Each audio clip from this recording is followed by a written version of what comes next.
Hi everyone, welcome back to my YouTube channel. So हम some basic concept of chemistry chapter को continue कर रहे थे। तो हमने यहाँ पे एवरेज एटॉमिक मास के बारे में पढ़ा था।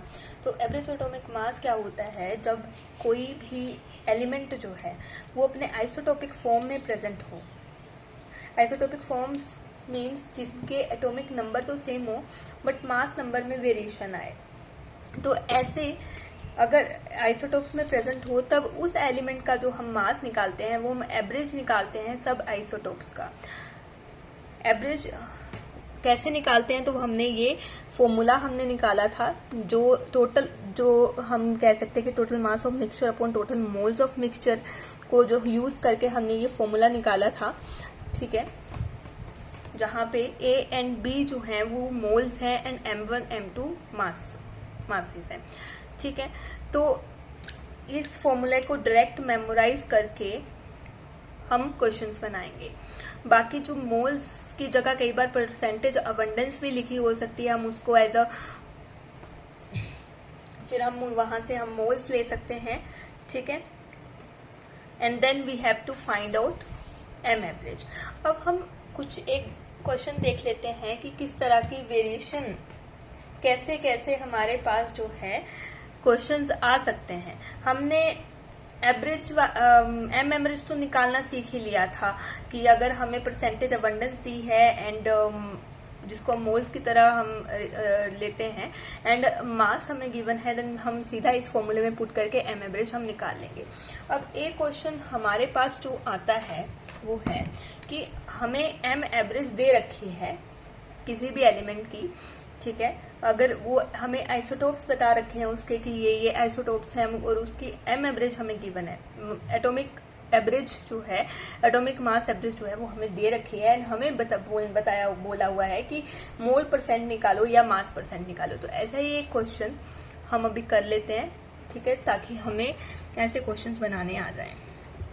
ठीक है, तो क्वेश्चन है boron exist in nature in form of B10 and B11। तो ये दो आइसोटोप्स हैं बोरोन के। ठीक है, if atomic mass of boron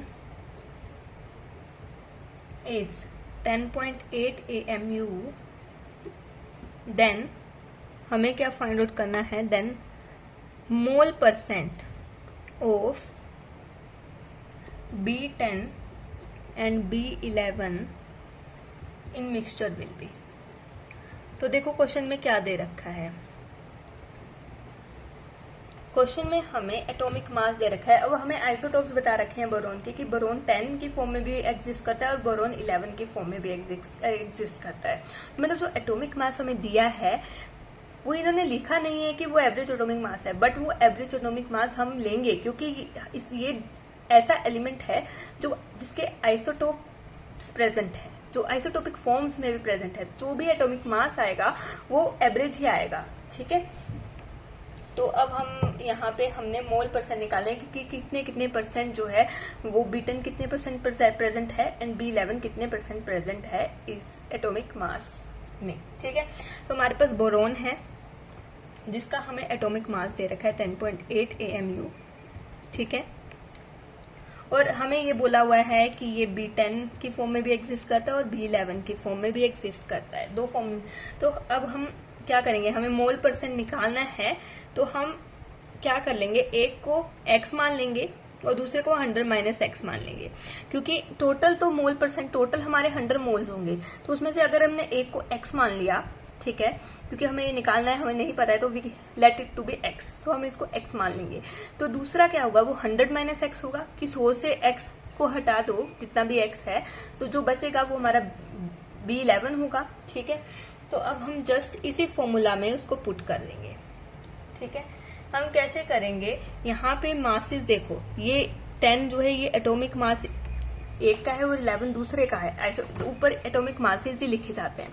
तो हम क्या करेंगे कि एवरेज एटॉमिक मास हमें दे रखा है 10.8 और हमें अब हमने B10 का अगर हम देखें मास, एटॉमिक मास, वो 10 दे रखा है, देखो 10, तो 10 और मोल कितने हैं x, इंटू एक्स कर दो, प्लस B11 का मास है 11, इंटू आपने मोल्स करने हैं तो इनके मोल्स हैं 100 माइनस एक्स, तो 100 माइनस एक्स लिख दो, और नीचे टोटल मोल्स करने हैं तो वो 100 ही है। ठीक है, टोटल मोल्स हमने 100 से किया है, देखो टोटल 100 लिया, तभी तो x को माइनस करके हमारे पास B11 की परसेंटेज मोल्स परसेंट आ रहा है। ठीक है, जो हम इसको सोल्व करेंगे तो देखो ये 1080 रह जाएगा। ठीक है, ये कट कटा के, और यहाँ पे हमारा 1100, ठीक है, क्योंकि ये 10x प्लस 1100 माइनस 11x, तो ये 1100 माइनस x रह जाएगा, ये तो इधर चला गया मल्टीप्लाई होकर, तभी ये बचा है।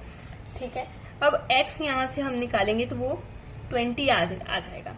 मतलब x किसका था, V10 का था, तो मतलब मोल परसेंट ऑफ V10 कितना है, x कितना है, 20% है, दैट इज V10 वो आपका 20% है मिक्सचर में, एंड B11 कितना है, वो 100 माइनस x करके निकलेगा, दैट इज 100 माइनस 20, तो 80% आपका B11 है।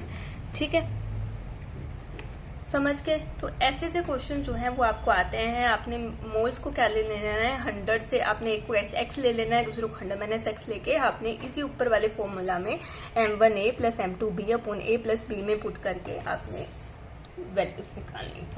अब हमारे पास है, ये तो था एवरेज एटॉमिक मास। अब हमारे पास एक टर्म आती है, वो आती है एवरेज मोलिक्यूलर मास। ठीक है, एवरेज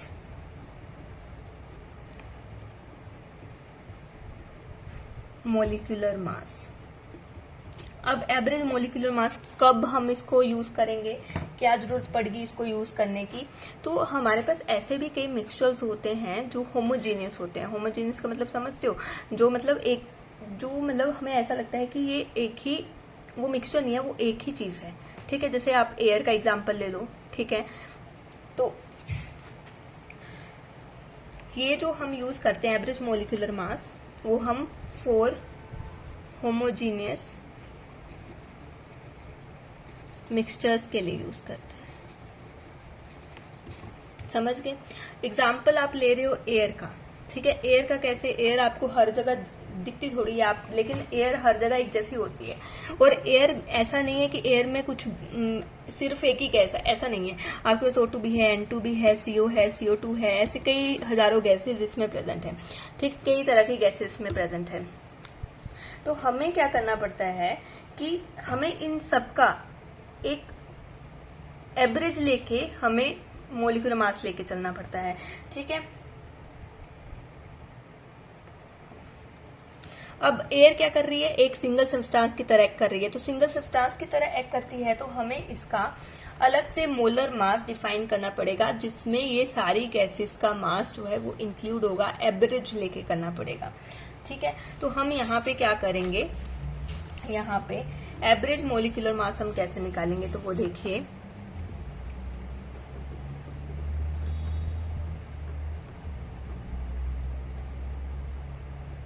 जैसे हम एवरेज एटॉमिक मास में करते थे total mass of substance upon total moles of the substance. ठीक है, तो यहाँ पे हम क्या करेंगे, यहाँ पे हम होमोजेनियस मिक्सचर की बात कर रहे हैं, तो हमने लिखना है total mass of the mixture upon total moles of the mixture. तो हम इस तरह से लिख देंगे, total mass of the mixture upon जाएगा total moles of the mixture. ठीक है, अब अगर हमारे पास मिक्सचर में दो गैसेस हैं, लेट इट बी कि हमारे पास एक मिक्सचर है जिसमें दो गैसेस हैं, गैस 1 एंड गैस 2। ठीक है, दो गैसेस हैं। अब हम क्या करेंगे, गैस 1 का जो मोलर मास है, मोलर मास देख लेते हैं। मोलर मास ऑफ गैस 1 वो हम m1 ले लेते हैं। किसी को फास्ट लग रहा है तो वो स्लो स्पीड करके देख लीजिए। ठीक है, और किसी को स्लो लग रहा है तो वो फास्ट कर सकते हैं। मोलर मास गैस 1 का m1 है एंड गैस 2 का m2 है। अगर हम मोल्स की बात करें तो हम इनको गैस 1 के मोल्स को n1 लिख देते हैं एंड गैस 2 के मोल्स को n2 लिख देते हैं। ठीक है, तो अब हमारे पास हम गिवन मास जिसको हम बोलते हैं, हम मास निकालेंगे तो ये आ जाएगा m1 n1। कहाँ से आया वो मैं आपको बताती हूँ। हमने फॉर्मूला पढ़ा है number moles is equal to given mass over molar mass, हमने ये फॉर्मूला पढ़ा हुआ है। तो जस्ट ये हमने निकालना है, तो हम इसको क्या कर देंगे, molar mass into number of mole से मल्टीप्लाई कर देंगे। ठीक है, यहां से हमने ये मास हमने निकाल लिया है। अब फॉर्मूला क्या है हमारे पास, total mass of the mixture upon total moles of the mixture. ठीक है, तो हम क्या करेंगे, average molecular mass of mixture, ठीक है, that is equal to total mass of the mixture, that is m1n1 plus m2n2, ये टोटल मास हुआ। टोटल मोल्स क्या हो गए, n1 प्लस n2। तो ये आपके एक जर्नलाइज्ड फॉर्मूला बन गया है जिसको आप रिमेम्बर करके रख सकते हो। ठीक है, अब यहाँ से हम एक क्वेश्चन कर लेते हैं, एक एग्जाम्पल टाइप क्वेश्चन कर लेते हैं। ठीक है, क्वेश्चन कर लेते हैं। हमारे पास यहाँ पे एयर दी हुई है, एयर में आपके पास आपको पता है O2 भी होती है एंड N2 भी होती है। हम दो गैसेस लेके चल रहे हैं, वैसे तो कई गैसेस होती हैं। और O2 जो है वो आपकी कितने परसेंट दी हुई है कि वो 20% है एंड N2 आपकी 80% है। ठीक है, तो अब आपने average molecular mass find out करना है। फाइंड एवरेज मोलिकुलर मास। हमें जो एबंडेंस दी होती है, परसेंटेज एबंडेंस को, उनको हम मोल्स लेके चल पड़ते हैं, मोल परसेंट लेके चल पड़ते हैं। ठीक है, तो जस्ट हम क्या करेंगे, हम इस फॉर्मूला में इसको पुट कर देंगे। ये क्या है, m1 क्या है, मोलर मास है, m2 क्या है, मोलर मास है। ठीक है, तो हम एक फॉर्मूला क्या है, मोलिकुलर मास एवरेज का, तो हमारे पास हम निकालेंगे क्या है, m1n1 plus m2n2 over n1 plus n2। ठीक है, ये है मोलिकुलर मास ऑफ ऑक्सीजन। अगर हम ऑक्सीजन को पहले लेके चल रहे हैं कि हमारे पास एयर है, एयर में आपकी O2 है, N2 है, ये 20% दी हुई और ये 80% दी हुई है। ठीक है, तो हमें average atomic mass, molecular mass बताना है, सॉरी। तो O2 का मोलिकुलर मास कितना होता है, 32। O2 का 32 होता है, O का 16 होता है। ठीक है, मोलिकुलर मास। और हमें N1 दिया हुआ है 20 से मल्टीप्लाई कर दो, प्लस M2 कितना है, N2 का कितना होता है 28। ठीक है, और इसकी अबंडेंस दी हुई है या मोल्स दी हुए हैं 80, टोटल कितने हैं 100। तो जब आप इसको सोल्व करोगे तो you come up with, solve करके 28.8 ग्राम पर मोल। ठीक है, ग्राम पर मोल इसके यूनिट है, average molecular mass and average atomic mass के। तो इस तरह के एक क्वेश्चन जो है वो होते हैं। अब एक और 2-3 क्वेश्चन और कर लेते हैं, जिसे हम वेरिएशन देख लेते हैं कि किस तरह के क्वेश्चन यहाँ से बन सकते हैं। ठीक है, और क्वेश्चन आते भी हैं, ऐसा नहीं है कि क्वेश्चन नहीं आते, क्वेश्चन आते भी हैं। ठीक है, तो नेक्स्ट क्वेश्चन है, हमें रेशो दे रखी होती है कि जो हमारे कोई दो गैसेस, बोलेंगे कि दो गैसेस जो है वो इतने रेशो में, चाहे वो मासेस की रेशो हो सकती है, चाहे मोल्स की रेशो हो सकती है। ठीक है, तो आप एक क्वेश्चन देखिए, क्वेश्चन है calculate m average molecular mass, average molecular mass, calculate average molecular mass of mixture containing SO2 and O2 in ratio 2:1 mole ratio. आपको मोल रेशो दी हुई है, कितने मोल्स प्रेजेंट हैं। ठीक है, 2:1 मोल्स प्रेजेंट है। अगर SO2 के 2 मोल प्रेजेंट है तो O2 का 1 मोल प्रेजेंट है मिक्सचर में। तो आपको m एवरेज मतलब मोलिकुलर मास एवरेज निकालना है। मैं उनको m एवरेज ही कर लेती हूँ ऑफ मिक्सचर। फॉर्मूला आपको पता है, मोलिकुलर मास ऑफ SO2 देखिए पहले 64, और उनके मोल्स कितने हैं, 2 मोल्स हैं। ठीक है, प्लस 32 आपका किसके हैं, O2 के मोलिकुलर मास है, मोल्स उसके 1 दिए हुए हैं, 1 से मल्टीप्लाई कर दो, टोटल करोगे तो टोटल करोगे मोल्स को 2 + 1, टोटल मोल्स क्या है, 1 के 2 है, 1 के 3 है, तो 3 मोल्स आ जाएंगे टोटल। ठीक है, जब आप इसको सोल्व करोगे तो आपके पास क्या आ जाएगा, 160/3। ठीक है, तो ये आपका ग्राम पर मोल करके, यूनिट कभी नहीं भूलने हैं, ठीक है। तो ये आपका आंसर आ जाएगा। आप पॉइंट्स में भी कर सकते हैं, पॉइंट्स में निकाल सकते हैं। अब अगर हमारे पास मास रेशो दी हो तो कैसे करेंगे। ये तो था मोल रेशो, तो हमने जस्ट जो रेशो था उसमें एक को मतलब मोल्स मान लिया उनको, ठीक है। अब नेक्स्ट क्वेश्चन अगर हम देखें तो उसमें हमें मास रेशो दे रखी है। देखो उसमें भी हमें एवरेज मोलिकुलर मास निकालना है। Calculate average molecular mass of mixture, ठीक है, कंटेनिंग O3 एंड O2, मतलब O3 होता है ओजोन एंड O2 होता है हमारे पास क्या, ऑक्सीजन, ठीक है।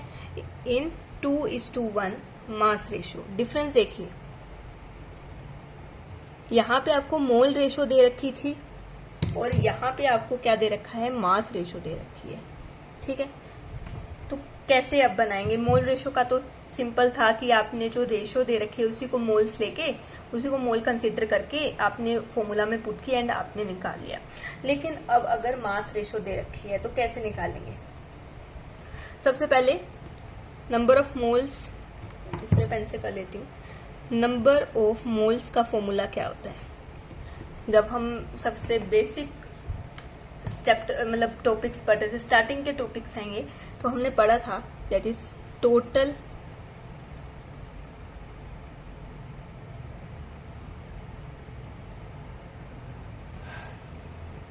नहीं, एक एलिमेंट के लिए गिवन मास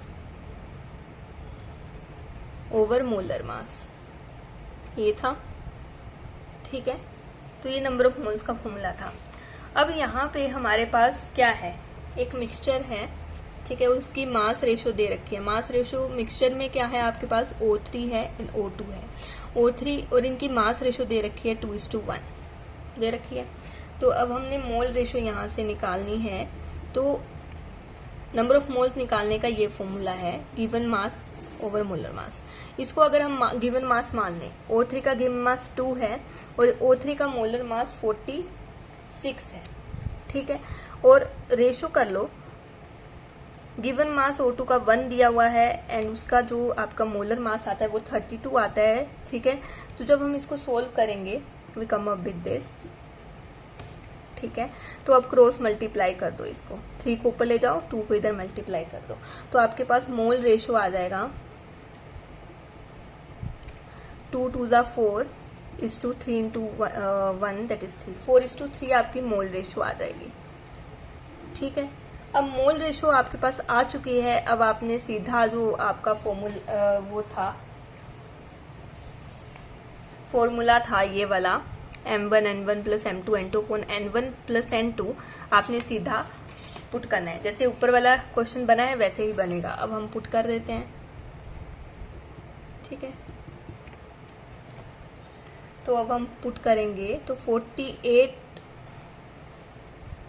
सॉरी यहाँ पे ये 48 है, मैं तभी सोचूं कि कुछ गड़बड़ किया है। 48 इंटू इसके मोल्स कितने 4 प्लस 32 ऑक्सीजन के मोलिकुलर मास इंटू मोल्स कितने 3 और नीचे 4 प्लस 3 टोटल मोल्स।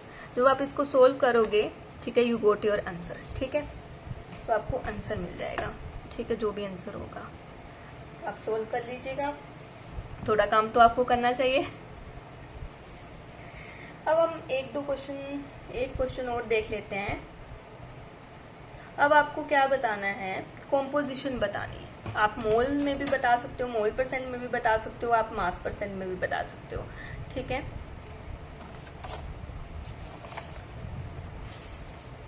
तो क्वेश्चन एक लास्ट क्वेश्चन हम वेरिएशन, इसकी लास्ट वेरिएशन देख लेते हैं कि किस तरह का क्वेश्चन आ सकता है, ठीक है। कई बार ना हमने सोचा होता है कि नहीं ये वाले क्वेश्चंस नहीं आएंगे, बट वो आ जाते हैं और हम बना नहीं पाते। तो हर एक क्वेश्चन का थोड़ा सा हर एक टॉपिक का देख लेना चाहिए। तो हमारे पास क्वेश्चन है calculate the composition of a gaseous mixture containing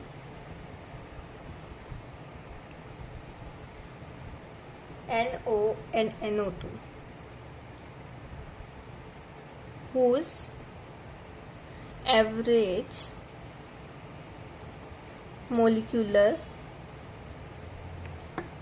mass is 38। ठीक है, अब ये क्वेश्चन बना के देखते हैं। हमें एवरेज मोलिकुलर मास दे रखा है और हमें कॉम्पोजिशन पूछी है, तो हम मोल परसेंट को लेकर चल पड़ते हैं कि हमने मोल परसेंट निकालनी है दोनों की। हमने पीछे भी एटॉमिक मास का भी हमने निकाला था ना, एक को एक्स लेके और दूसरे को 100 माइनस एक्स लेके। ये क्वेश्चन बिल्कुल वैसा है, बस एवरेज एटॉमिक मास की जगह जो है आपका एवरेज आपका मोलिकुलर मास है। ठीक है, तो हमारे पास मिक्सचर है। मिक्सचर में क्या है, एक NO गैस है और एक NO2 गैस है। ठीक है, अगर हम मोल को लेट करें तो अगर ये इसके मोल्स x हैं तो इसके 100 माइनस एक्स हुए, ऑब्वियसली हुए। ठीक है, अब हमें गिवन है average molecular mass that is 38। ठीक है, NO का मोलिकुलर मास क्या होता है 30 इंटू उसके मोल्स हैं x प्लस NO2 का जो आपका मोलिकुलर मास है वो 46 होता है एंड उसके मोल्स हैं 100 माइनस एक्स। टोटल मोल्स हैं 100। ठीक है, जैसे पीछे हमने एवरेज एटॉमिक मास की में कॉम्पोजिशन निकाली थी, सेम वैसा ही क्वेश्चन है। तो जब हम इसको सोल्व करेंगे, आपने करना भी ये सोल्व ऑन कैलकुलेशन।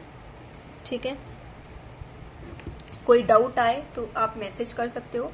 ठीक है, कि हमसे ये नहीं बन रहा है तो मैं आपको करके भेज दूंगी। ठीक है, तो जब हमने कैलकुलेशन किया तो x हमारे पास 50% आ गया, तो मतलब आपका जो NO की परसेंटेज है वो 50% आ गई और 100 माइनस एक्स करके आपके पास NO2 की जो कंपोजिशन है वो 50% आ गई। मतलब दोनों 50-50% प्रेजेंट है। अब यहां से एक बात निकलती है, अगर हम इनके अलग अलग मोलिकुलर मासेस को देखें तो NO का 30 था प्लस आपके पास NO2 का 46 था। जब हम इनकी एवरेज निकालेंगे इस तरह से, when if we take average, ठीक है, क्या आ जाएगा 76/2। जब हम इसको सोल्व करेंगे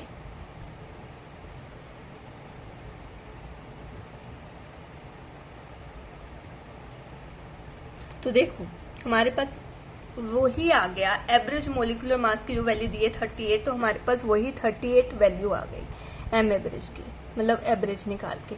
तो जब भी कोई ऐसा मिक्सचर दिया हो, ठीक है, जिनके मोलिकुलर मासेस का एवरेज जो है वो हमारे एवरेज मोलिकुलर मास के इक्वल आ जाए, तब वो जो हमारे पास मिक्सचर में कंपोनेंट्स होते हैं वो 50-50% प्रेजेंट होते हैं।